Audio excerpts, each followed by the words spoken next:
หมอยสุงค่ะเมื่อในเป็นวันที่15เดือนธันวาคมที่12ปี2525เป็นวันจันทร์ในตอนให้ข่าวใส่หมอหอมมีข่าวเงาเกี่ยวกับไปลองยายามาเปิ้นผ่าปันฟังถึงปันพี่ๆน้องๆเฮาค่ะได้ค่ะ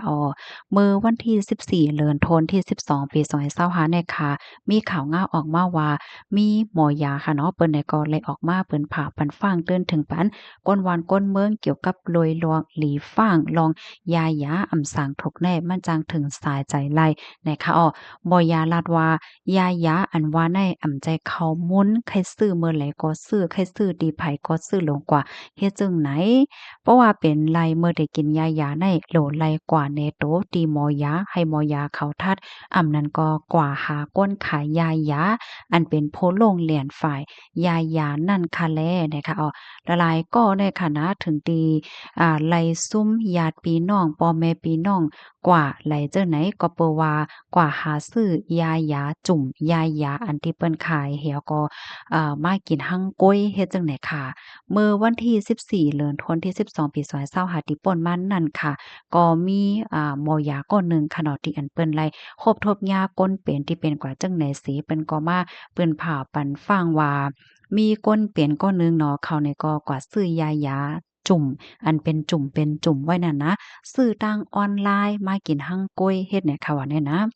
เมื่อเลินที่ป่นมานั่นไหนก็มีปอเฒ่าอายุไล80ปีค่ะสั่งซื้อยายาอันเป็นชุดอันเป็นจุ่มเนี่ยมาเฮ็ดกินเฮ็ดแหนค่ะแล้วก็อันตุ้มเติดตับนั่นน่ะรู้สึกสายใจเนี่ยค่ะเลินในอะค่ะเลินในเที่ยงเนี่ยค่ะเนาะก็มีเที่ยงก่อนหนึ่งอันได้ซ้ำอายุไล47ปีค่ะอันนี้ก็ญาติตับเหมือนกันเนี่ยค่ะย้อนเปาว่าก็ซื้อยายาชุดยายาเป็นจุ่มใน มาเถียงยาวเฮ็ดให้ค่ะนะอันใดห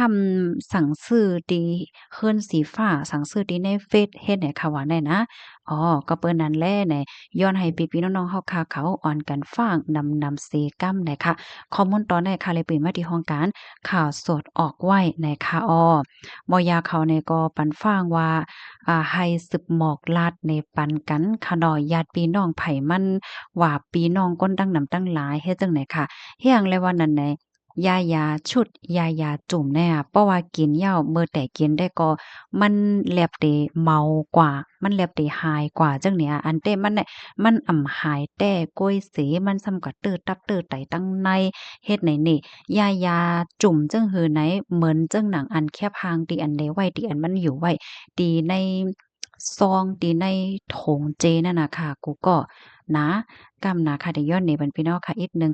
มันได้มีแทงอันหนึ่งค่ะนะสไลด์อันที่ได้สืบมาในเหย้าเนี่ยค่ะเป็นยาชุดยาจุ่มเฮ็ดจั่งใดในค่ะนะที่มันเป็นจุ่มเป็นจุ่มมีหลายๆเม็ดเป็นหลายๆเม็ดเฮ็ดให้แน่ค่ะค่ะบ่อยากเขาได้ก่อฟังนักๆหนาๆเนี่ยค่ะเอาไฮไลต์สักทีกันนำๆเนี่ยค่ะหนังหือบ่เฒ่าไม่แก่เฮาพี่ๆน้องๆเฮาค่ะกูที่กูตั้งบ่ได้เลยฮับฮู้กันอย่าก่อจังไรฟังสักทีกันนั่นจอยกันสืบเปิ้นไผแชร์กว่านำๆใส่กำค่ะยินจมใหญ่นำค่ะไม่ทรงค่ะ